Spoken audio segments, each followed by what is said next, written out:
The spirit consciousness की दुनिया में आपका स्वागत है। अब आगे बढ़ते हैं मॉड्यूल 16 के अगले हिस्से पर, जिसमें हम देखेंगे सामूहिक चेतना पर पुस्तक का सारांश। इस वीडियो में सबसे पहले इसमें हम देखेंगे परिचय, एक समूह के लिए व्यक्तित्व खोना, नेताओं के प्रकार, अपने लिए सोच का महत्व। शुरुआत करेंगे हम परिचय के साथ। सामूहिक या भीड़ चेतना यानी क्राउड कॉन्शियसनेस भी उन लोगों के लिए एक महत्वपूर्ण अध्ययन है जिनका लक्ष्य आत्मज्ञान प्राप्त करना है। सर मार्टिन कॉनवे द्वारा the crowd in peace and war इस मामले में लेखक द्वारा सुझाई गई सबसे अच्छी पुस्तक है।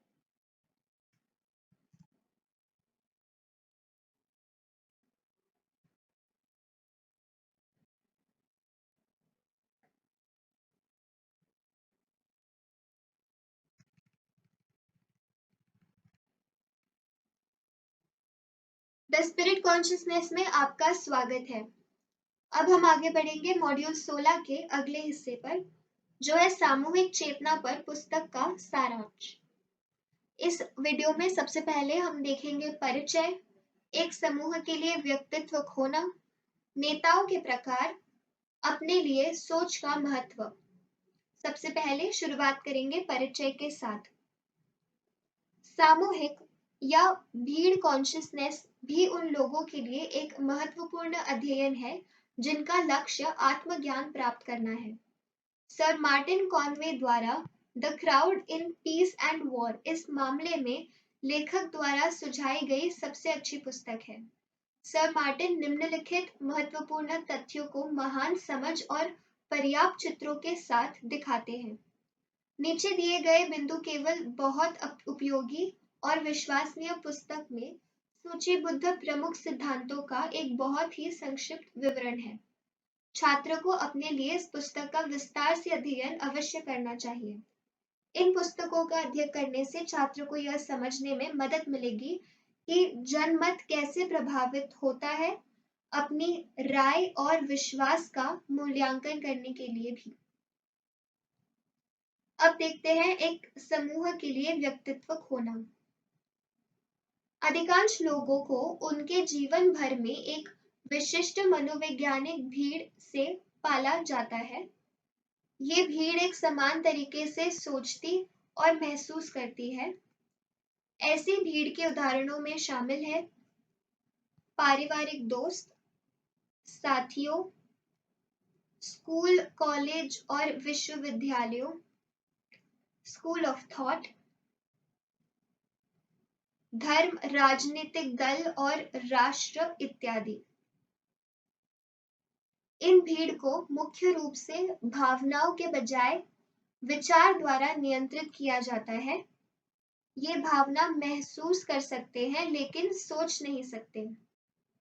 इस तरह की राय शायद कभी कारण से समर्थित है। इसके बजाय राय उन भावनाओं से बनती है जो शरीर से विद्युत प्रवाह की तरह गुजरती है, आमतौर पर एक व्यक्ति से उत्पन्न होती है। जैसे जैसे व्यक्ति भीड़ में शामिल होता है, वह सोचने और महसूस करने की क्षमता खोने लगता है और भीड़ के साथ आत्मसात करता है, अपने दृष्टिकोण, पूर्वाग्रहों, विचारों आदि को साझा करता है। अधिकतर लोग उन विभिन्न भीड़ से अलग होने के लिए पर्याप्त बहादुर होते हैं जिनसे वे संबंधित हैं। उनमें से अधिकांश अपने पूरे जीवन के लिए भीड़ से प्रभावित रहते हैं। लेखक तब एनलिस्ट और वर्णन करता है कई तरह की भीड़, उनका पुण्य व्यक्ति से कितना अलग है। कुल मिलाकर ये काफी हद तक कम है और अधिक आदिम है। अब हम देखते हैं नेताओं के प्रकार यानी लीडर के प्रकार। भीड़ खुद नेतृत्व नहीं कर सकती है, किसी और को खोजती है। ऐसे नेताओं के 3 मुख्य प्रकार हैं। सबसे पहला क्राउड कंपेलर। क्राउड एक्सपोनेंट और भीड़ प्रतिनिधि। नियम और अपने शक्तिशाली व्यक्तित्व की मदद से उस पर अपने विचारों को निर्धारित करके भीड़ का नेतृत्व करता है। उदाहरण में शामिल है Napoleon, Julius Caesar, Disraeli, Charlemagne और आदि। क्राउड कंपेलर से बहुत अलग है। महसूस करता है कि भीड़ कहाँ बह रही है या जहाँ ये अधिक झुका हुआ है और विशिष्ट रूप से भीड़ की भावनाओं को व्यक्त करता है जो अपने आप में अप्रभावित है। ऐसे नेता अपने फैसले देने से पहले शायद ही कभी समस्याओं पर चिंतन करते हैं। इसके बजाय वे भीड़ के लिए एक भावना का निर्माण करने की प्रतीक्षा करते हैं। जब भावना भीड़ में अधिक होती है तो नेता उन्हें एक प्रेरक, शक्तिशाली और उत्साही तरीके से व्यक्त करते हैं। राजनीति के क्षेत्र में ऐसे नेताओं के उदाहरण बेहद आम हैं। अब हम देखेंगे भीड़ प्रतिनिधि। इस तरह की भीड़ नेता व्यक्तिगत बल के बजाय एक प्रभावशाली व्यक्ति है। एक सामान्य उदाहरण एक परिषद, एक राजदूत हो सकता है। ये नेता केवल लोगों की आवाज है। ये जनता की राय का व्यक्तिकरण है। वे लोगों के लिए काम करते हैं और जनता के दृष्टिकोण में लोगों का समर्थन करता है।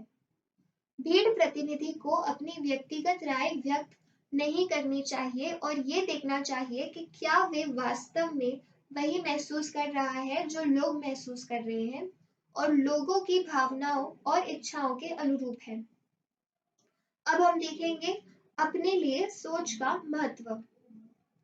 एक उकड़ छात्र के लिए अपने सभी विचारों और भावनाओं पर सचेत और जानबूझकर कार्य करना अत्यंत महत्वपूर्ण है। ग्रीक कहावत है कि गौथी सुथोन का अर्थ खुद को जाने, एक बहुत ही उपयोगी सलाह है। ऐसा इसलिए है क्योंकि जो भी प्रगति करना चाहता है उसके लिए आत्मज्ञान आवश्यक है। एक सामूहिक छात्र का सामूहिक भीड़ के विचारों और भावनाओं से दूर नहीं किया जाना चाहिए। सामूहिक भीड़ सब कुछ छानता है और फिर खुद को प्रकट करता है और भीड़ को प्रभावित करता है जो छात्र का एक हिस्सा है। ये लोकप्रिय धारणा के खिलाफ खड़ा होना मुश्किल है जो इतना मजबूत है। वातावरण में भरे हुए थॉट फॉर्म्स और विचारधाराओं यानी थॉट करंट्स के खिलाफ विद्रोह करना भी मुश्किल है जो लगातार हमें प्रभावित करने की कोशिश कर रहे हैं। इसके अलावा वह विभिन्न प्रकार के भीड़ नेताओं यानी क्राउड लीडर्स की पहचान करने में सक्षम होना चाहिए और उनके विचारों को स्वीकार करने के लिए प्रभावित, अनुनय या हावी होने से सावधान रहना चाहिए। ऐसा तब तक होता है जब तक कि छात्र इतना होशपूर्वक और अपनी सभी शक्तियों के साथ सक्रिय नहीं है। मनोवैज्ञानिक भीड़ और भीड़ नेताओं का दुनिया में एक बड़ा प्रभाव है, पीढ़ी दर पीढ़ी, और इस प्रभाव का कम महत्वपूर्ण लेकिन व्यापक प्रभाव है। एक छात्र जो आत्म निपुणता प्राप्त करना चाहता है और अपने स्वयं के भावनात्मक और बौद्धिक जीवन को प्राप्त करना चाहता है, उसे इन प्रभावों को कम नहीं होने देना चाहिए। अब इसी के साथ हम अगले वीडियो में देखेंगे the law of psychic phenomena पर पुस्तक सारांश। धन्यवाद।